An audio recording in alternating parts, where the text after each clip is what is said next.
ꯑꯍꯥꯟꯕꯃꯛꯇꯗ ꯃꯌꯥꯝ ꯄꯨꯝꯅꯃꯛ ꯀꯣꯏꯀꯣꯛꯅ ꯈꯨꯔꯨꯝꯖꯔꯤ ꯑꯗꯨꯒ ꯑꯩꯒꯤ ꯆꯦꯅꯦꯜꯁꯤꯗ ꯃꯌꯥꯝꯕꯨ ꯇꯔꯥꯝꯅ ꯑꯣꯛꯆꯔꯤ ꯉꯁꯤꯒꯤ ꯚꯤꯗꯤꯑꯣꯁꯤꯗꯤ ꯑꯩꯅ QnA ꯇꯧꯖꯒꯅꯤꯅ ꯍꯥꯏꯈꯤꯕꯗꯣ ꯑꯗꯣ ꯑꯩ QnAꯗꯣ ꯍꯧꯖꯤꯛ ꯇꯧꯖꯔꯛꯀꯗꯣꯏꯅꯤ ꯑꯗꯣ ꯀꯃꯦꯟꯁꯦ ꯑꯩꯁꯦ ꯃꯇꯝ ꯀ꯭ꯂꯥꯁ ꯆꯠꯄ ꯈꯣꯠꯄ ꯇꯧꯕꯁꯤꯗ ꯃꯇꯝꯁꯦ ꯌꯥꯝ ꯁꯪꯗꯕꯀꯣ ꯍꯥꯏꯗꯤ ꯁꯪꯗꯕ ꯍꯥꯏꯕꯗꯤ ꯑꯩꯉꯣꯟꯗ ꯇꯥꯏꯝ ꯃꯇꯝ ꯐꯪꯗꯕ ꯁꯨꯃꯥꯏꯅ ꯚꯤꯗꯤꯑꯣ ꯅꯝꯕꯒꯤ ꯑꯗꯣ ꯉꯁꯤꯗꯤ ꯐꯪꯉꯦ ꯑꯩ ꯉꯁꯤ ꯁꯦꯀꯦꯟ ꯁꯦꯇꯔꯗꯦ ꯁꯨꯇꯤ ꯂꯩꯕ ꯑꯗꯨꯒꯤ ꯑꯩ ꯉꯁꯤ ꯐꯪꯉꯦ ꯑꯗꯣ ꯉꯁꯤ ꯅꯝꯖꯔꯛꯀꯦ QnAꯁꯦ ꯑꯗꯣ QnAꯁꯦ ꯑꯩ ꯀꯩꯅꯣ ꯇꯧꯖꯔꯛꯀꯦ ꯈ꯭ꯋꯥꯏ ꯃꯈꯥꯗꯒꯤ ꯑꯣꯏꯅ ꯑꯩ ꯄꯥꯖꯔꯛꯀꯦ ꯈ꯭ꯋꯥꯏ ꯑꯍꯥꯟꯕ ꯀꯃꯦꯟꯗꯀꯣ ꯔꯣꯕꯔꯠ ꯁꯒꯣꯜꯁꯦꯝꯅ ꯄꯤꯕꯤꯔꯛꯑꯦꯕꯀꯣ ꯆꯦꯒꯤ BF ꯁꯛ ꯀꯌꯥꯝ ꯈꯪꯅꯤꯡꯉꯦ ꯍꯥꯏꯌꯦꯕꯀꯣ ꯑꯗꯣ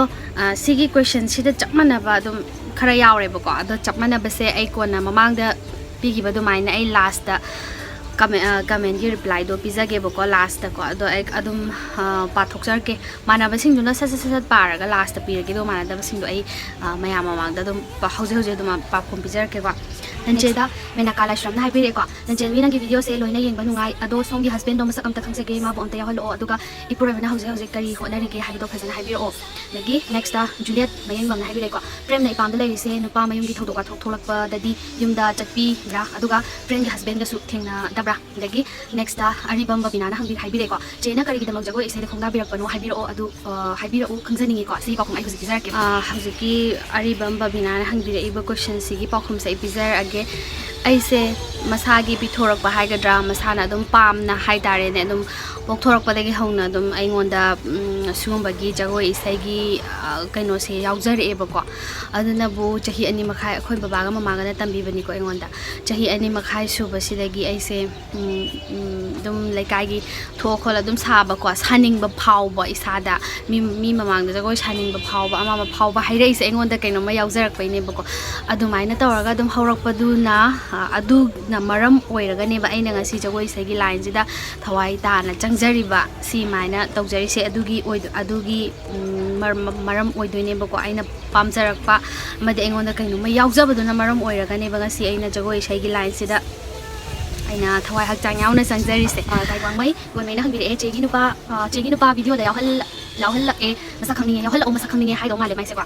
अदुगा बेबी सुल्तानाना अमुक हंबिरे चेगी हस्बैंड सु वीडियो दा अमता यावहनबिरो चे अदगी जेसिका टेक्चमना हंबिरे चे चिंगलेम्बिसे चही क्या सुरगे सिगी क्वेश्चन से आई होरेन मंगोंदा हंगगे अदुगा माय वीडियो दो इन हापागे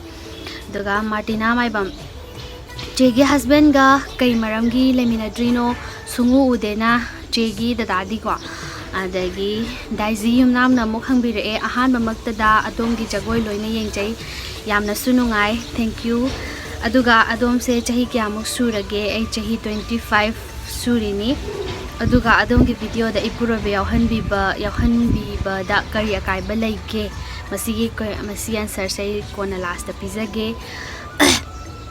अविनाश अबी 23 हाई को माना मो हंबिरे चे फिल्म कुमंबदु नत्रो सिमतंग खंगजनिंगे सोइदना पाखुम पिबिरो चे ऐसे फिल्म मतेक खरा अदुम यावख्रे ममांगदा अदो फिल्म की लाइन सिदा ओइना पुरा डायरेक्ट चंगुबदि नते दो मतेक खरा यावजग्रे अदुगा अरामबम मुनिबरना मो हंबिरे को इचल की हस्बैंड से करी थबक तौगे मरमदी इचल की वीडियोस दा उबा अमुक फाव फंगदे अदुगा इचल की इचानुपी की बर्थडे दसु यावबा उदे अदुगी हंगजाबनी कैसु कायदे आई कोन पिजगे रानी थोकना मो हंबिरे को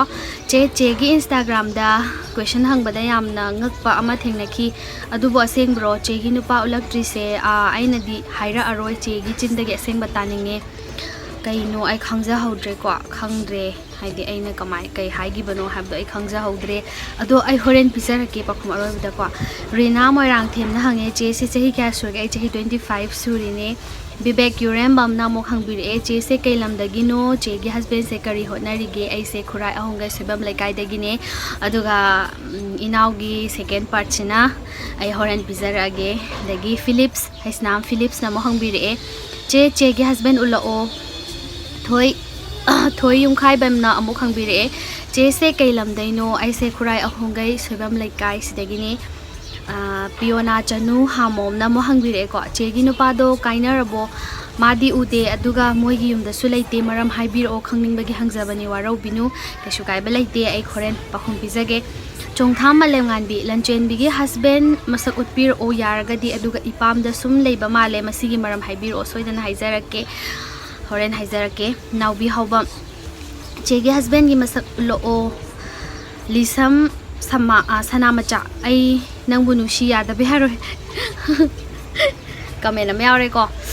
lisam sanamacha hoi ai bu nushi bibagi damakta ai yamna harauzai matam punamakta dum nushi biu Durika oinam chichegi dance tampham se kailam dano aduga chiche chinglem bise class kaya no Durika aigi dance tampham se kaino dani wangkhai ayang pali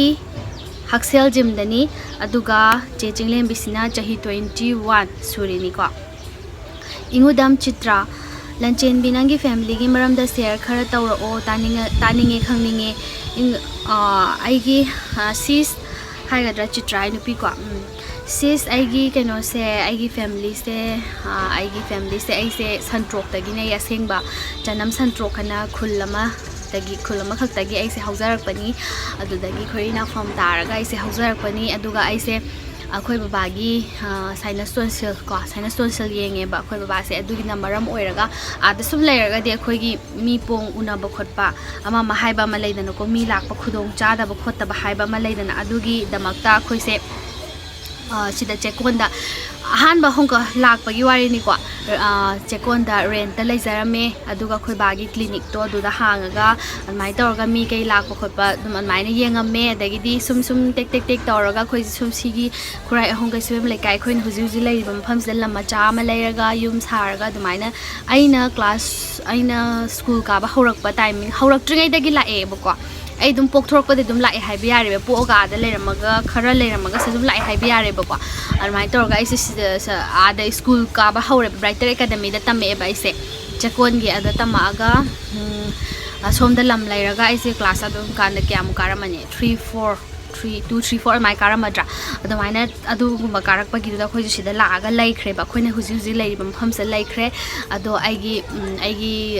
kaka mangane akhoi baba na khwai ahan ne ai kaka mangane aduga aigi nene ahumga kaka mama mangaga adagi lao aduga sida asomdala aduga hamrasta aduga camera de leng kanu masa nang udre adum layu ko udre sum layu adumaina kaka mangani ni ahumni duga ai pupu bo khuzik yam pupu bok lairi adagi khoi baba se saina son sinenge duga ai gi chinaw na mari aina ahanne aduga aigi inaw nupa ani aigi inaw nupi ama aduga ai cha nupi ama su laijare hobi adumaina aigi family gi haidi si oe aduga Rajkumari na muk haibire ko inawi be ma media gi platform sida thoklabani na khongthang haina thangbiyu mai pakna artist amagi magun chen bo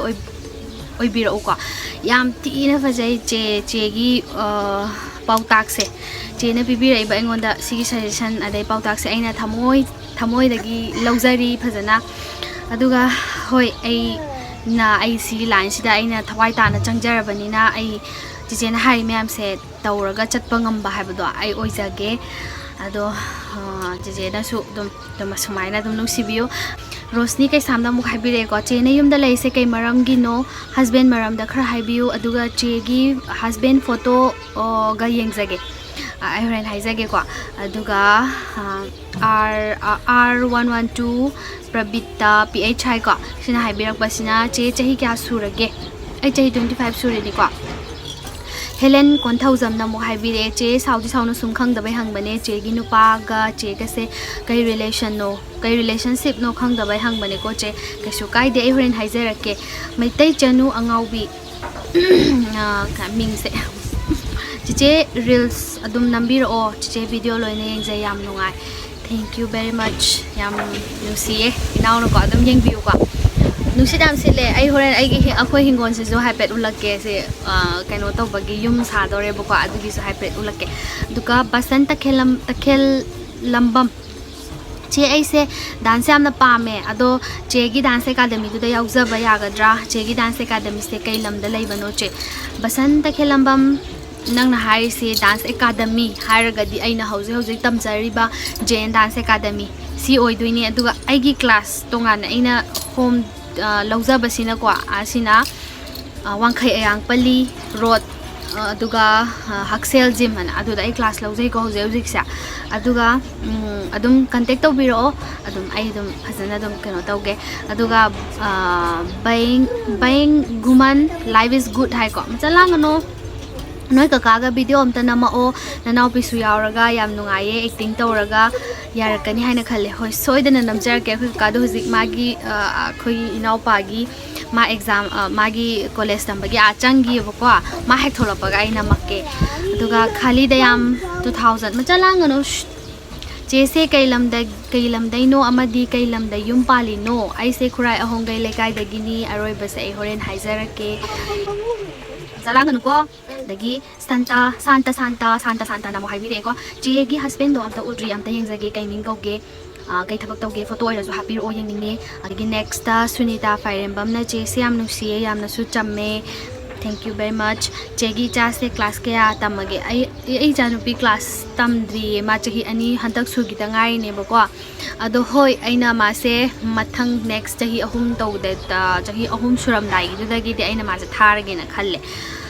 Mutum James नमुक हंबिरेको लंचेन मी नंगे husband दो ममिंग कई कौगे मसक अमता खंगजगे होरेन सोइदना हाइजरके lucky अहेबम चेगा चे चिंगलेम बिकसे height के वांगे अखोय यामना वांगदे अदुम इबानी चमनरमगनी ना खल्ले अखोय 5 यौरमोय को आइगी हेरिडिटी हाइगद्रा अदुम अखोय नेमे दुगा हिजम थोइदे बिना मुक हंबिरेको सिसे जगोयगी हौरकपसे युम पालबा कान नत्रगा लेसारी कानदगी हौरकप्रा जहीना क्यामुक सुबिरगे कैलमदा ओइरबनो कैलमदगी ओइबिरबनो को सिसैना हौजरकपसे आइदी दुम आइना मालेमजा खोंदारकपदै दुम आई सिगी चलांगनो सिदगी दुम आई डांस की हाइदी सिगी आर्ट की लाइन सिदै दुम चंगे हाइबे यारे लांगनो मचा लांगनो सिगी आर्ट की लाइन से दुम संगजरे हाइबे यारे को अदुगा आइसे खुराय अहोंगा स्टेबम लेकाइदगिने अदुगा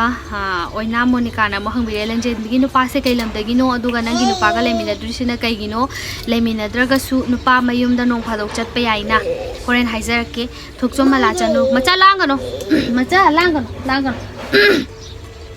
थुकचो मला चनु कैलमदगी नो चही क्या सुबिरगे आइसे खुराय अहोंगा सोइबम लेकाइदगिने आई चही 25 सुजरे थोय मंगांग नमुक हंगिरे चेगी हस्बैंड ये मसक उत्पिरो लगी दिरे एजुकेशन फॉर हान हाई को DEF हाई को आइगी क्वेश्चन दी सिस्टर फोन नंबर डिजिट 12 +91 याउदबिदा अदु करम्बा नंबर नो आई करम्बा नंबर काउरेदा सैयद फरनास को चेगी हस्बैंड से वीडियो दसु अमुक्ता यावरकते कई कंडीशन लेगे सुम खंगना हंगबनी सावया दे चे कैसु काइदे आई सोइदना हाइजरके को अदुगा सुजिता निंगथौजा बिरे को चेक वा खरा हंगजगे हंगबियु पाखुमसु सोइदना पिबिरकनी खले सोइदना पिजगे चेसी कयाम कुइरगे युम पानबा आई युम पानबा से चाही अहुम अदमाइना सुरमनी को हस्बैंड करी सिंफम तौबिरिगे होरेन सोइदन हाइजरके चे मौ अमो ओइबदा करी मतिक मगुन चंगी हाइबदुसु हाइबिरो अदुगा आइगी चैनल असिसु सपोर्ट तौबियु होय सोइदन तौजरके मौ अमो ओइबा मतमदा अखोइसे हाइदी होय तसेंना हाइ मतमदा याम नुसिको निंगो लोइबि अखोइसे इमा इपाना अखोइसे पिक्ट्रु पिङैदगी सेमक्तना अदगी अखोइना पामजरिबा लंबी से चलहन्दना सेमक्तना इनादना को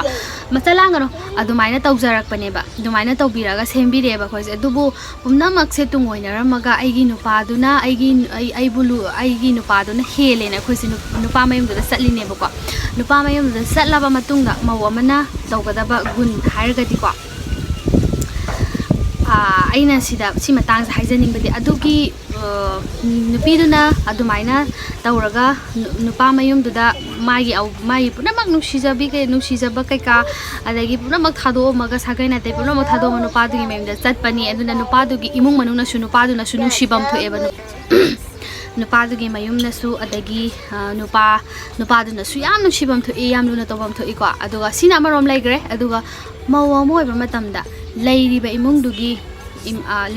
इमुंगदुदा लैरमिबा मिपुं खुदिमक्से आइगी ima ipada aigi ima ipane na aina yumda lairiba khalliba adumaina chap manana aigi nupadugi ima ipadusu khangadabane bako adu khalla matungda mawomagi haidi khanaba chainaba thoklooi adumaina oirakani bako hoi leiramiba miduna phalaktragadi madu moi masagi oijagre ko aduga akoi isana mo oiba matamda de adumaina khangadabane ba adagi adumaina oigani adagi di lairiba iche oiramgera ina ichanupi oiramgera aigi inau nupi makne aigi iche makne na khallaga adumaina loina gadabane aduga aigi ipuroiba amadi magol oinabagi damakta ai nutigi hogalaga nganta hogalaga imung kai singto khotokna duk thamai thaba khotpa ko adugumba afaba oigadabani aigi thausu tawdaba yade maraksida ko aigi haiba thausu tawdaba yade aduna yari ke ko aina ngamnanaba hadi mamu oiraage na oiraise du ngamani na oiraine bako aduduna aigi thausu tawdaba yade aduga lairiba aigi ikubok inempo khaitare ne aduna su khangbigadabani masu sumaina piingai dagi mama pana sumaina sembirak pani ko aduduna akhoi gi dra laaga akhoi gi da leiraga pulap thadat pa yade ko haibasi khangbiraga maudu da support tawbigadabani aduga support tawbiraga akhoina su adumaina moina su akhoida nu minungshi da ulaadi akhoina su moida mu minungshi ipa magne ima magne na khanjarani natra aduga isagi thabak su tawdaba yade aduga aigi ikubo inempo kisu seba tawdaba yade adugumba adagi aigi imung manung su yengchandaba yade ko punamak ngamnaba chatpado adudo aina mawa phabane haina aina haijage ko aduga next Pritika kuman them na hangbire ko chese hojik dance ki lamda na tabida tai kari hotna birige aduga chegi husband su kari hotna rige adu aroi bida chegi dance se yam yeng banungai acting se chena dance tamba horak padagi adum loina duna lakpra natraga che karam kandagi acting se haibirakke Pritika kuman them chese aina dance ki na taba topa lamda hoi adum aina tauge na bukhan gradi haitaba lairoi ko me punama aina haijari ba sinfam natraga su aina sima tauge haina khangragadi ai thandagi wana te noi suni ko loi mak langano noi mak ni ko noi loi mak suni adu noi loi mak na tauge na khangi ba pota ngamdabam ta laitabani adu na side am da oikhre ko aduga khonaragadi ko ngamdabam ta laitabani aduga hoi sinang marakta question khar yauri sai horen pakhum picture ke ko puna maki oina aduga hoi acting haiba se aigi masana dum ko nazaraga aina jagoi saba matamda aingon dum ko nazaraga laaba adugumba makhakni ko adumaina tawringai de dum haire adai ireng bam manda lanchen bi ga chinglem bi ga se twins la natte bani twins natte laishram ro sibina che dance ti adum leptana no bannamme isai anobadi puthok aroidro langanu ko Laishram Rosibina isai anoba sai plan lady ado ai hoje khara chille ba ko ai jagoi rom do ina khara focus piri ba academy tamba khotpa exam yam lakhi dore ba aduna numai to ba sai somna khara focus piri ai si he komal ba matamda ai anoba isai megi raga laire adu tawraga ai soidana tawjarke adai di khuraizam pariton machalangano nene ahan oi bikhinu naha kuina oi bikho adum oi doine naha danate angang adum ore laidune di dagi Henry ko chegi dance tam pham do kai lam da no keno da wangkhai yang pali haksel jim da ko anduga ke HD vita singa che jago yam hai yam phazai che chehi kya dagi jagoi tamlak pa no ai jagoi tamlak pa se aina ne ai se anh sai ju mamang su ma hai la kre jagoi pamjar ko de mai pamjar e sa khot pe de mai tawraga bobo khoi ima mama hoi na putho ga mai tawbi e aduga ai cha aina jagoi tamak pa se class 8 Kaba du dagi ai Jane Dance Academy dai jagoi tame athoi khan che gi husband gi masak ulo so jana haijar ke so morje singa ming amta hangjage ai gi ming lanchin bi duga Santi Priya Laishram che siam nusi masak su yam nusi ye thank you Santi Priya nangi aduga Santos mutum chinglem bigi BF ka lai bro amta haibiro o please ma bu yam nusi jaye chelan ai mangon hangake aduga video do ulake ko aduga oinam Gyaneswari na haibire ko koi sis lanchen bi siam nusi ado question amata hangjage khangda gini waroubiganu nupa mayum da chatla roi dara yum da sum laira doira chiche haidoira sis ai gi pakhum soidana ai bizarake horen aroibada duga Manorama thokchom chegi dancing se loina phajai ado karama matam dai dance pamat pagi ithil pokhrino ai mamang da sai jagre ko ai anga ore dege duga Supriya ayekpam che se dance college ta tamak pro dance college ta changre hairadi ke change hairadi ke change dance academy konung mamangi sina dance college oidoiba ko aduga aina hujuji tamisina dance academy hoi dance academy da tambase kaino change khoi foundation dagi interview lawe ba ko interview lawi aduga ma chahi laye chahi di kan diploma dai change har gan chahi asuk tagi asuk khaiba ma adagi foundation dai change har gan chahi asuk tai na asuk class asuk tai na asuk adumaina lei ba ko khaidoga adumaina tawrani du nangi class to yaragadi nangi matam no charagadi aduda changani changbada ko interview tawgani oza singna phamaga ko nang isai haibra jakoi haibra habi dance academy da changduini na adumain tawraga hangani adu interview do mai pa kan bai changduini ko yumnam abe debi na mo hangbire ko husband amta masak utpir o degi sarang them manglem jaw na mo hangbire che gi dance am phajai dance am haiye thank you aduga kiran bala moirang them che nangi nupa do masak amta yengninge video da hapir o please aduga priya pukram ko che gi chahi ga subira gi housing na kari tawbiri ge che gi family gi maram da share khita tawbiro priya pukram bam ai mamang da su share taw jagre ko ai je chahi 25 surini aduga ai huzik se dance academy da diploma second year tamjari aduga aigi family se smaina ai se dumaina sta lakhraga se leigraga adune ai sa haijagre ko bebe chinga kham che se hana sanrok le mani ai san chanam sanrok tagini ai se duga sarang cha pratima devi lanchen mina choreographer moining bagi wakhalon asi kari degi faro khibano masi aina ne ko choreographer moira oining bagi wakhalon se aina competition am khak yawgi ba kaino da kari hairokta manipuri dance manipuri hana ko competition am khak yawgi ba aina class karai oine do class 11 12 ka koi kadra adu matam da ko adu am khak yawjagi ba ko adu yawgi ba sida maya aise competition du da aise jagoi se aina yam semaga saningi ba aina ai sana semjaraga adu mai tawraga sum daw ba se aina si adugi competition du da gina ta seng aina choreographer am oining bagi wakhalon phawgra sit duga ita kagi husband anju yam pemna ko ichagi manakta no mutalaktra bara waroubiroi nuai tabi hangsabani ko aduga santham indira ko friends se yeng beam nungai thank you duga abung ten sing ko yam cute oye che se duga waikho manjali lanchen bigi porba masaging ninge romita kon che se kanano mamale kana male no Krishna che gi blog ta dada sumyaw yaw 100 se kai gino reply ngai zari horen pizza ge chanbi lai tang them che se kai lam dagi no du chahi kya surage che no cbi se khrai ahong gai sebam lai kai dagi aduga ai chahi 25 suzari ni artina chanu che video se loina nunga yam nusie che na tungi plan amuk ta haibiro o che se karom kandai dance tam birakke thank you ahan bai se ko video yeng bolom yunga hai se dum yeng view ko khoi video aduga che na tungi plan se kashu thodok pa laite lai babudi lai adui targa su nongdam bana tambam di le mani dana ko aina khanjari mak tu di thung ba ha ba du budi ai kya kano tok di habdi ai miyoi ba ha ba se pumna mak mai gi lai bak ta tam ba ha ba lai gra bane ba ko aduna aina thaido chap su ya roi amadu dum thung dau lai ra bane aduna ai kashu dugi tungi plan khang dai hoji lai ri sida dum ai gi ichagi ai gi khallaga ko imai pa ai gi adumaina khallaga ai lai jari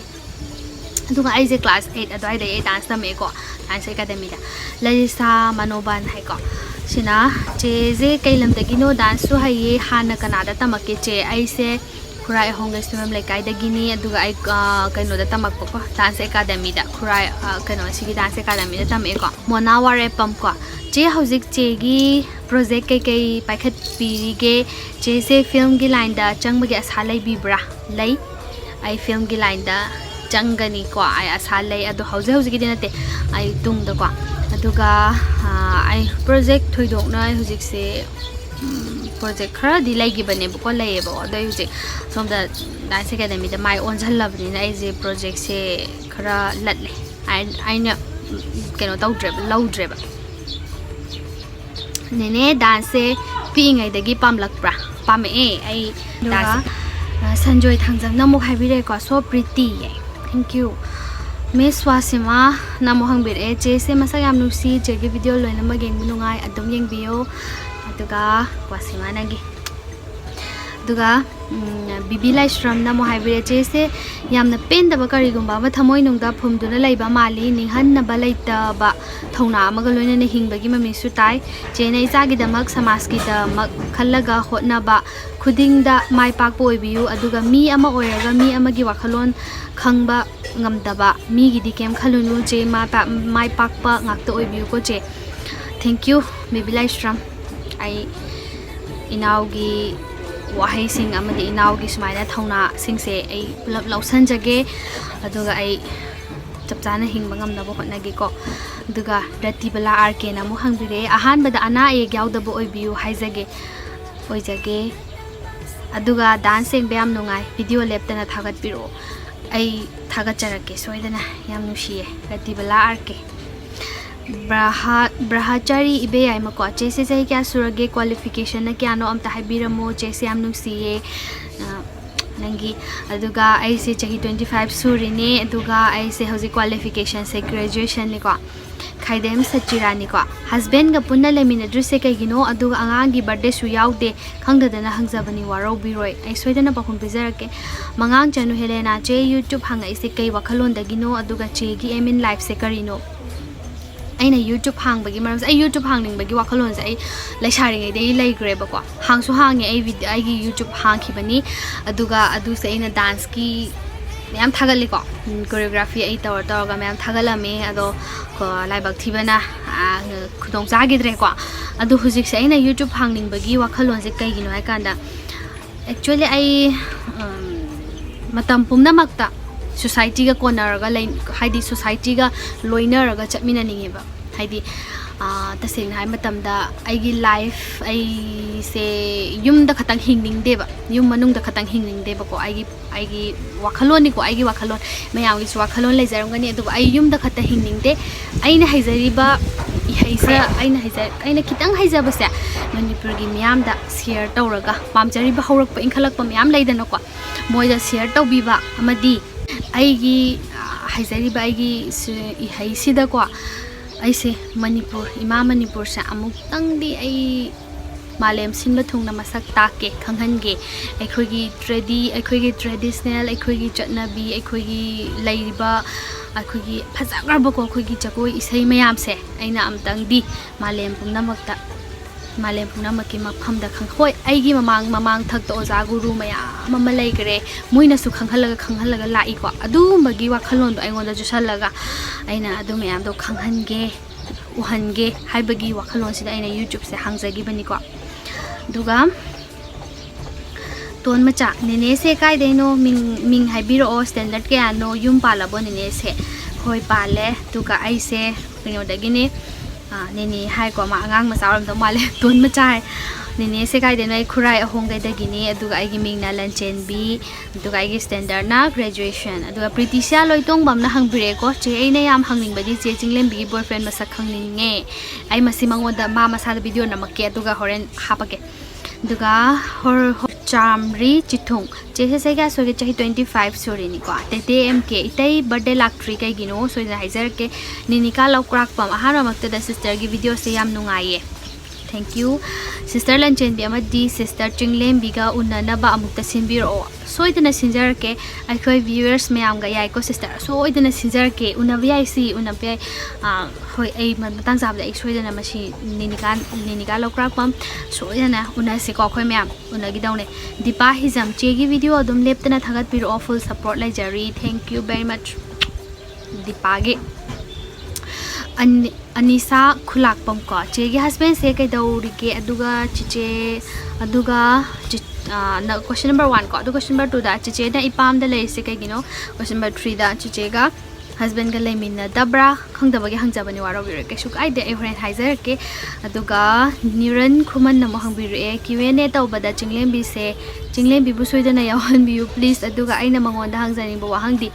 Chinglembibu ꯑꯩꯈꯣꯏ ꯃꯥꯒꯤ ꯃꯍꯧ ꯑꯣꯏꯅ ꯍꯣꯠꯅꯕꯗ ꯅꯨꯄꯥ ꯑꯃꯒꯤ ꯀꯔꯤ ꯃꯒꯨꯟ ꯆꯪꯒꯅꯤ ꯃꯔꯤꯛ ꯆꯨꯝꯅ ꯑꯝꯇ ꯁꯨꯒꯥꯏꯅ ꯍꯥꯏꯕꯤꯔꯛꯑꯣ ꯑꯩ ꯂꯥꯏꯕꯛ ꯌꯦꯡꯖꯒꯦ ꯆꯤꯡꯂꯦꯝꯕꯤ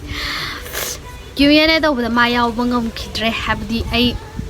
ꯑꯩꯈꯣꯏ ꯕꯥꯅꯤꯁꯦ ꯊꯕꯛ ꯆꯤꯟꯅꯕꯅ ꯃꯔꯝ ꯑꯣꯏꯔꯒ ꯃꯥꯁꯨ ꯃꯥꯏ ꯊꯕꯛ ꯇꯧꯔꯤ ꯑꯗꯣ ꯄꯨꯟꯁꯟꯅꯕꯁꯦ ꯃꯇꯝ ꯏꯔꯩ ꯂꯩꯇ꯭ꯔꯦꯕ ꯑꯗꯨꯅ ꯑꯩꯅ ꯁꯪꯉꯤꯉꯩꯗꯅꯦꯕ ꯑꯩꯅ ꯅꯝꯊꯣꯔꯛꯏꯁꯦ ꯑꯗꯣ ꯑꯩ ꯃꯥ ꯃꯁꯥꯗ ꯗꯥꯏꯔꯦꯛ ꯆꯪꯉꯒ ꯍꯪꯉꯛꯀꯦꯀꯣ ꯑꯗꯨꯒ ꯑꯩ ꯍꯥꯏꯖꯔꯛꯀꯦꯀꯣ ꯑꯗꯨꯒ ꯆꯣꯡꯊꯥꯝ ꯖꯣꯁꯔꯥꯖ ꯁꯤꯡ ꯀꯣ ꯆꯦ ꯁꯦꯅꯥꯒꯝꯄꯥꯜ ꯑꯣꯖꯥꯗ ꯖꯒꯣꯏ ꯇꯝꯕ ꯂꯥꯛꯇ꯭ꯔꯕꯣ ꯑꯩꯁꯨ ꯇꯝꯃꯦ ꯀ꯭ꯔꯤꯁꯅꯥꯅꯟꯗ ꯍꯣꯏ ꯆꯦꯅ ꯈꯪꯉꯝꯒꯤꯗ꯭ꯔꯗꯤ ꯈꯪꯗꯦ ꯑꯩꯈꯣꯏ ꯖꯒꯣꯏ ꯄꯨꯂꯞ ꯇꯝꯃꯤꯟꯅꯕꯗꯨꯅꯤ ꯈꯪꯉꯝꯒꯅꯤ ꯀꯩꯗꯧꯕꯩ ꯈꯪꯉꯝꯃꯣꯏꯗꯣꯏꯅꯣ ꯑꯗꯣ ꯃꯁꯛꯇꯣ ꯍꯧꯖꯤꯛꯇꯤ ꯈꯔ ꯀꯩꯅꯣ ꯇꯧꯔꯕꯅꯤꯅ ꯈꯔ ꯀꯥꯎꯕ ꯑꯗꯨꯃꯥꯏꯅ ꯑꯣꯏꯔꯝꯅꯤꯀꯣ ꯑꯩꯗꯣ ꯂꯥꯛꯀꯅꯤ ꯑꯩ ꯍꯧꯖꯤꯛꯁꯦ ꯑꯩ ꯆꯥ ꯄꯤꯛꯄꯒꯤ ꯑꯩ ꯂꯥꯛꯄ ꯉꯝꯗꯕꯅꯦ ꯑꯩ ꯁꯣꯏꯗꯅ ꯂꯥꯛꯈꯤꯗꯣꯏꯅꯦ ꯑꯣꯖꯥꯒꯤꯗ ꯑꯩꯒꯤ ꯂꯤꯌꯥꯗ ꯐꯣꯛ ꯑꯦꯟ ꯀ꯭ꯂꯥꯁꯤꯀꯦꯜ ꯑꯦꯀꯥꯗꯃꯤ ꯀꯣ ꯑꯩꯒꯤ ꯑꯣꯖꯥ ꯔꯥꯁꯦꯅ ꯑꯩꯁꯦ ꯈꯨꯠ ꯄꯥꯏꯔꯒ ꯁꯤ ꯇꯧꯅ ꯑꯩꯅ ꯇꯝꯕꯤꯔꯛꯄꯅꯦ ꯍꯥꯏꯗꯤ ꯑꯣꯖꯥ ꯔꯥꯁꯦꯅ ꯑꯩꯁꯦ ꯈꯨꯠ ꯄꯥꯏꯔꯒ ꯅꯪꯒꯤꯗꯣ ꯁꯣꯏꯔꯦ ꯅꯪꯒꯤꯗꯣ ꯁꯨꯃꯥꯏꯅ ꯆꯠꯀꯗꯕꯅꯤ ꯁꯨꯃꯥꯏꯅ ꯇꯧꯒꯗꯕꯅꯤ ꯑꯩꯅ ꯑꯣꯖꯥꯅ ꯇꯝꯕꯤꯔꯛꯄꯒꯤ ꯃꯍꯩꯗꯨꯅꯅꯦ ꯑꯩꯅ ꯉꯁꯤ ꯁꯤꯒꯤ ꯂꯦꯚꯦꯜꯁꯤꯐꯥꯎ ꯌꯥꯝ ꯋꯥꯠꯂꯤꯀꯣ ꯆꯠꯀꯗꯕꯗꯤ ꯑꯗꯨꯕꯨ ꯁꯤꯒꯤ ꯂꯦꯚꯦꯜꯁꯤꯐꯥꯎꯗ ꯂꯦꯞꯆꯕ ꯉꯝꯃꯤꯁꯦ ꯑꯗꯣ ꯑꯣꯖꯥꯒꯤ ꯃꯄꯥꯅꯅꯦ ꯑꯩ ꯁꯤ ꯍꯥꯏꯖꯅꯤꯡꯉꯤ ꯑꯗꯨꯒ ꯑꯩ ꯁꯣꯏꯗꯅ ꯂꯥꯛꯀꯅꯤ ꯑꯣꯖꯥꯒꯤ ꯌꯨꯝꯗ ꯍꯧꯖꯤꯛꯁꯦ ꯑꯩ ꯑꯉꯥꯡ ꯄꯤꯛꯄꯒꯤꯀꯣ ꯍꯥꯏꯗꯤ ꯑꯗꯨꯃꯥꯏꯅ ꯑꯁꯣꯝꯗ ꯑꯃꯨꯛ ꯆꯠꯂꯗꯤ ꯑꯦꯀꯥꯗꯃꯤꯁꯤ ꯁꯤꯗꯪ ꯂꯣꯏꯁꯟꯒꯦꯅ ꯑꯩꯁꯦ ꯈꯜꯂꯒ ꯁꯣꯝꯗ ꯐꯣꯀꯁꯁꯦ ꯄꯤꯔꯦꯕ ꯑꯗꯣ ꯑꯩ ꯁꯣꯏꯗꯅ ꯆꯠꯀꯅꯤ ꯑꯣꯖꯥꯒꯤ ꯃꯅꯥꯛꯇ ꯑꯗꯨꯒ ꯄ꯭ꯔꯤꯌꯥꯡꯀꯥ ꯁꯒꯣꯜꯁꯦꯝ ꯆꯦꯆꯦꯒꯤ ꯍꯁꯕꯦꯟꯗꯣ ꯑꯃꯨꯛꯇꯪ ꯏꯟꯇ꯭ꯔꯣ ꯇꯧꯍꯟꯕꯤꯔꯛꯑꯣ ꯆꯦ ꯚꯤꯗꯤꯑꯣ ꯅꯝꯕꯗꯁꯨ ꯌꯥꯎꯍꯟꯕꯤꯔꯛꯑꯣ ꯅꯪꯒꯤꯁꯦ ꯍꯣꯔꯦꯟ ꯍꯥꯏꯖꯒꯦ ꯑꯗꯨꯒ ꯁꯣꯅꯝ बेगम है को क्वेश्चन नंबर 1 दा फ्रेंड की मैरिज से एंगेज मैरिज ला लव मैरिज होगी को फ्रेंड ने इपाम द लेबसी नुपा मयुम की मीना करिसु हाइदब्रा क्याम कोइने इपाम द लेखिदोइनो ए होरेन हाइजगे फ्रेंड की हस्बैंड की मसक अमुक्तंग दी उतपिरो को हेन हाइजके को सिसिलिया ना मोहंग बिरे चेगे हस्बैंड दो कई मिंग कौगे दो कई थबक तौगे अदुग एलिना राजकुमारी ना मोहंग बिरे डांस तंबियो चे हाइनिंगे तंबिगे लाओ CH Tara Singh Jegi husband di yauba amata udre yaragadi masak amta yengzage horen haizarke hizamanjali che se kai lamdaino aise khurai ahom gai saibam lekai dagini aduga anjali live stream che se hauzik se chegi husband gi yumda leminna bro natraga chegi yumda lei bro sum khangina hangzabana ai gi yumda lei ko Kuman Them Diren Singh ihe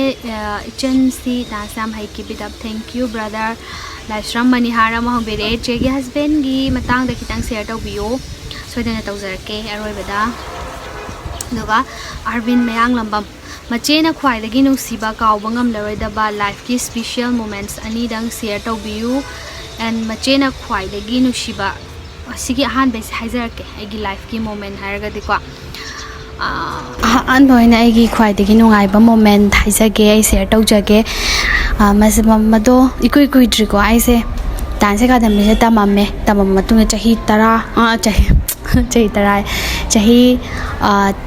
तरे निपान चाही तरुक तरे दुमाइना gap लेरमनीबको अदो लेरब मतुंग सिदा हंतकसे अइना अमुक readmission तौजगे हाइबदने अइगी ओजा गुरु सिंगसिदा अइना हाइजरुबा मतमदने मोय ma'am खनाबिरेको हाइदे अइनासु फजनासु तमजरमबनिनाको अदमाइना खनाबिरगा Moyna याबिरकपा अदुदा यारगा अइगी admission तौबा यारे हाइबगी मिकुपतो अदुना अइगी ख्वाइदगी नुंगाइबा आई लाइट्रे अदुदा नुंगाइबा खुनुंगाइसे अदुमा ओइग्रेको अदुगा अमना अइगी बाबासिनाने अइसे अदुम आंगांग ओइरिङैदगी माना अदुम ओजा हाइदी एकाडमी अदगी ओजागी मफम अतोपा को तमबमदको माना थिल्लगा दुमाइना तम्मे अदुगो ओजानासु आइगी बाबासदको नंग चंगकनो खोटकनो गाइना ngaगी बखर लेयेबको अदुगी लेगिबा थमोइदा याम नुंगाइखिदेबको हाइदी क्लास मनुंगदा लेहेनगनु खोटकनु हाइबगी को माइना तौगिबा मोमेंट्स खर ले याम नुंगाइगिदेबको अदो अइना हतकसे कमाइ तौगे हाइ कांदा अइना हतकसे अइना सुमाइना आई खोंगसे अइगी ममाइ खर चुमजरकबसे अइना अइगी बाबासे अइना मी म जगोइ ता मतुंगना माला अइगी मनिंगदा फमगिबा मोमेंट्स तो अदुगी मोमेंट्स तो याम ina nungaijaba moments ama oigiba ingoda yam thina haraujai adugi duga special moments haide adu ani do oigre aduga machena khwaidagi nusiba miyoi ani dangsu share tawbiramo aina khwaidagi nusiba miyoi ani hargadi babaga mamaga sidi amatang oiragebo moi ani de amatani da ko babaga mamaga duga aigi inaw nupi chinglembiga moi ani se aina kwai digi nusiba hoi duga aigi chanu pi sunuksi duba aigi punsida mateng pang birakpa aibu kai da soigi gadage na yengjan biraga khona birakpa hargadi moi aigi support dai bi ki bahadi moi ani obagi moi ani haiban aigi chanu pi soje aigi thawaine duga artist mayamna aikhoigi khunai asibu masak takli bani haibasi mache gi su words khara phongdok piramo chumme artist na aranba tawramba du sing chumthorakpa madi masi phatte masi tawganu haibagi mayam ta eba artist sing jina neba na mana ta aga ta ise duna artist na ni manipur gi wangmada khoina अखोगी कनो से उच्चारुरब मतुंगदा खंगगा अखोगी मणिपुर दा सुमाइना लैने न खंगगा मोय मयामना अखोगी इमा लेबांग मणिपुर सिदा लाक्तना खोतना येंजलिब खोलिब तौरिब मयाम से अखोइना मसक ताकलुबैने मसक खंगलुबगिने सुमाइना लै अखोगी जु फजब लै अखोगी जु ट्रेडिशनल सुमाइना तौजब लै अखोगी जु जगोय लै अखोगी जु अदु लैना ताउब मयाम दो अदुननी अखोई ngasi मणिपुर न पिख्रबा मणिपुरी स्टेट से पिख्रबा से मसक खंगी से अदुम खंगे फॉरेन के कादा को करिगिनो अखोइना ताउबदुनने अदुमाइना चुम्मे अदो सिसे नीति नियम चुमना ताकदबने हाबदी को Meena ngang na haloidabane ma jagoi sabini ma isai sakpini ma adunina adumaina ngang na haloidabane sigi line sida change haiga just focus on yourself aduga nangna tawriba lambi duda thamoi sengna chatpa ko adumaina chatlaba matungda aigi aina tawjariba sinphamja takadabane khangangadabane asi haini ko aduga tungda su nungai ba content create to view yai phaba toy view lots of love thank you very much ipwana swai haibirak pasi yam nungsi ko ipa arvind mayang lambam ipa yam nungsi sumaina wahai se nache gi dam thona share to birak pase dam khana naw page aduga aroi ba question ko silky tongbram Jamie ko jagoi hai basi kari no masida kari changbage dancer ama semgat ki hairadi kari darkar ta bage amasung haurakpada kari hakchangi oiba warm up kumbasu changbra jagoi makhal yam aigi motadi jagoi hai basi art form amani masi kamai tawge hai kanda aikhoina awaba amasung nungai ba aikhoida ko leiba awaba amasung nungai ba any kind of maina akhoida feelings se expose tok thokpa ngamba haidi aikhoigi jagoi sa thekna aikhoina expose tok thokpa ngamba adugumba form dune haina haijaninge adugumba makhal dune haina ko dance haibase atei karisu nate khoine aigi da laiba ise haidi mana tawgodori badugi matungina awaba boyge nungai babu oigera aikhoine expose tok thoga saba ngambado adu ne aina dance ne na haijaninge ado aigi oina di ko aidi jagoi hek saba matam dane aigi awaba nungai ba punama kawe haidi yam nungai bado isada the maina feel tawi aduga kaigino khangne masai ne yam pamjabagi oigedab sumale ko daina tawjai aigi oina di do aigi motane khanga heisingna haibagi natabidani ko aigi mota haijabai wani ko POB aikoina jagoi gi sumaina chang matam dadi yari gai physic se jackson ko khoi hakchang aikoi phi yetli do ai jo aigi video da so aina takpani phi kamai get kani ama matau gani na ko no POB gi adu maina changba matam dadi yari gai ko phi ꯑꯩꯈꯣꯏꯒꯤ ꯐꯤꯔꯣꯜꯁꯦ ꯆꯦꯛꯁꯤꯟꯒꯗꯕꯅꯤ ꯑꯗꯨꯒ ꯅꯨꯄꯤ ꯑꯃ ꯑꯣꯏꯅ ꯀꯩꯅꯣ ꯇꯧꯒꯦꯅ ꯍꯥꯏꯔꯒꯗꯤ ꯅꯨꯄꯤ ꯑꯃ ꯑꯣꯏꯕꯅꯤꯅꯀꯣ ꯑꯗꯨꯃꯥꯏꯅ ꯈ꯭ꯋꯥꯏ ꯃꯦꯟꯂꯤ ꯐꯤ ꯆꯦꯛꯁꯤꯟꯕꯀꯣ ꯑꯗꯨꯃꯥꯏꯅ ꯐꯤꯔꯣꯜ ꯀꯩꯀꯥ ꯆꯦꯛꯁꯤꯟꯕ ꯑꯗꯨ ꯑꯣꯏꯒꯗꯕꯅꯤ ꯑꯗꯨꯒ ꯗꯥꯟꯁꯔ ꯑꯃ ꯁꯦꯝꯒꯠꯀꯦ ꯍꯥꯏꯕ ꯃꯇꯝꯗ ꯑꯩꯅ ꯑꯣꯖꯥ ꯒꯨꯔꯨ ꯃꯁꯛ ꯈꯪꯕ ꯑꯣꯖꯥ ꯒꯨꯔु ꯃꯁꯛ ꯈꯪꯅ ꯈꯣꯏꯔꯝꯕ ꯂꯝꯆꯠ ꯕꯦꯕꯥꯔ ꯂꯩꯕ ꯋꯥꯉꯥꯡ ꯁꯉꯥꯡ ꯐꯖꯕ ꯑꯗꯒꯤ ꯃꯤꯕꯨ ꯅꯨꯡꯁꯤꯕ ꯀꯣ ꯃꯤꯕꯨ ꯅꯨꯡꯁꯤꯕ ꯄꯨꯛ ꯐꯠꯇꯕ ꯂꯩꯇꯕ ꯀꯣ ꯃꯤꯕꯨ ꯅꯨꯡꯁꯤꯕ ꯑꯗꯨꯒ exercise makal yam laigare amaitai gi do oragasu yam laigare aduga kainogida akoigi modernize or yam laikre ko adu exercise tu di aina huji khut ki khongi ga yam laigare adu di nangna chakjara matunga khangadabani adu aroi boina mayam nanga sai dagi hangbiriba question yame ko aduna yame ko adugi question dagi pakhum episarakke hoi ai husik ai ipam da lai ko ai ipam hai se ai gi yum ne ai na pok pa da ai chien chong na sana jari ba ai gi ima ipa na ai bu kai da soi ga da ne yeng chal laga sembi ra iba ai gi yum du ni ko ai na husik lai jai se ado yum sta lai ba se hoi ai gi ipuroi ga misunderstanding khara leina badagi ai sista leijabani aduga mayamna hange yam hai ko sumaina yaude khote adu taude nang nupa khainaraba adu torba da torba yam hai ko first aise khong thang matamda aigi asoiba khara laikhre ba ko aigi asoiba khara laijagre aduna maram oiraga aingonda ai dum blame tawjai sana dum ko aina soibane aina lan mangak tane ko aduna maram oiraga aise hauzik se aduna maram oiraga misunderstanding tholakpadagi ai hauzik yumda lai ba ko aduga ai sigi matong ai yamna si dai secret oijarage yamna explain matang sabda soidana tawjarakani mayamda ai life bra life mapuma mai share matang sabda nomna tra nomma dai soidana tawjarakani aduga sigi makha tabadi hauzik aise I just focus on myself ko ai isada focus tawjare hauzik ai kanam tai ngonda ai wakhal se kem changdre ai ngonda ai kem tai wakhalon se kem laitre hujik te ai sada focus tawre ai gi chanapi da focus tawre aduga ai gi chanapi ga ai ga nungai na hingba haibase ai gi asa oire hujik ko aduga masi matung takpada kai thorakani kai tamakani ai khangde ai gi laibakta tamam di leijaramani dana ai isorda sina thokre ai gi punsi ai kai tholakani kai tawgani ai khangde kemta ai nuti gi ai isor ninge ai isorda ai gi ichagi ai gi punsi nung sangba tekta kaidba pinabiyo na ai nuti gi nijai aduga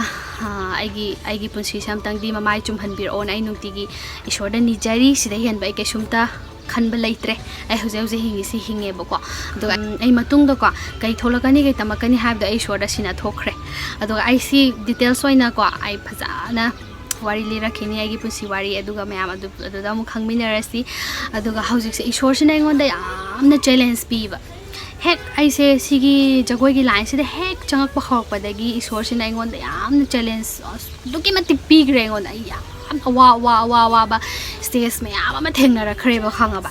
ado haujik ti ko mana ngonda yeng thokpa jane ba kai yeng thokpa jano haiba matamda sigi ngang se aina mangonda sinariba sintha je thabak se ma pangthok pangamga dranga moidra haibadu yeng bajane ba ko jagoi sabi ama chahi ahumari jagoi sadana lerak pai je yengodana maibi tong bagum bane ba jagoi saba haibasi de khoi nungsit kum bane ba hamra aduduna mina khitang bena ma music am thilak ba matamda jagoi suk sa handana lerak khrabane odo isorna gi silina tra laibakta chahi ahumari se dumaina thambi grabani adagiri jagoi saraga su awaba stage mayam ma thambi grabane ba ai se khanga ba du mayam do aina na balo ina mag thengnarak bana maram oraga ngasidi isorna ne aigi lambi seme aigi lambi ma pibire ba isorna khanga ba maram di ai lanjade ai kanam tai mafam da lande matam pumna makta mi gi aphaba mi gi nungai taba da mateng pangba sina aigi aseng ma pum oire ba ko ado aigi puk phaba sida lei aigi puk phaba sida ko chance lauraga tawba mi me man lai ai khange adu hoi tawju sono moi moi phangada bani amadu ko aina blame tawroi kanam ta da kem hai roi moi tawju moi phangjaga damni adu aidi puk phaja bane ba aduna aidi hauju sum puk phagani aidi du phagani aigi akhangba share tawgani aigi adu maina dum hingani ko pusi se adu isorna adu mai tawraga aingonda challenge du ki matik thengna lak pasi hujikti aina mai pakna stage mayam do la ba ni hujikti sona ai gi lambi ma pibire ba ko ai si lambi ju sukta tha do roi ba hujikti sigi lambi sai mai pak tribong pandumam do yodrubo ai chatlani ba si lambi sta ko mana pibire hujikti ai gi mayam pibire ai yam harawe edo ai ni suni jaba kuni sai hujikse sidagi aphaba oihanbiu ai gi phattaba tholakada ba lerga sungak thokan thopiyo na ai sorda dum ni jari hujiksu ko aduga adumaina tawrga ai sorda pulap adumaina thagonaraga ai hujik hingjari si haizage aduga matang swaida gi QnA se loishanjage aduga ai tinglem bi da question khara hanggadaba su lei ado su hangaga hapcharake aduga im tang swaida video se loishanjage myamna ai gi channel se nungsibiu like share subscribe tawbiu aduga ai gi akhangba knowledge amadi ai gi societies da kanagadaba myam mai su share tawjarakani matam gi oiba aduga myamna ai channel se nungsibidu na like share subscribe tawsanbiramu kawbiramgano aduga myam bye bye जो light ma'am सारा project के का same को पता लर बनी ना video ना मिला बस हंग्रे गादो ने दो मैं आमने हंगाई से नंगी बीएफ लेब्रा है लाइटे अदो निरन Niran kumbana hangeba kumbana karman aduna hangakpasina ko nangse kay mase try tawjage ko nupa na kamay haidino haidi try tawjage magi mamagi mamau oipada kai chang oiba matam kai changadage haibiroi ma try tawjage kai no ajo nang na nupa ma da kai pam ke cinema hangi ji kai ai na nupa ma hai je kai so pam de kan hai di hari kai gun chalani khuni sini da gun hai je dum gun hai je nupa hai je dum afaba adum oiba na phai afaba dum oibiyo do ai thoi dok kai su gun chalani ba khot di kai su laite aduga ai dum single da dum dai ninge aduga ne kariba chahi kya surage 21 thare tu like ta horo ko okay bye bye pillar asida hai ka lai bido smile lai ko yum o hinje to hiza haujuk saba ya dawre haujuk sarani adugi lebak thon ba hore se pot ke ka thangjan khosan tong na ba do yam saba horani asi soina yam harawi sor nang smile sin biar pase aizage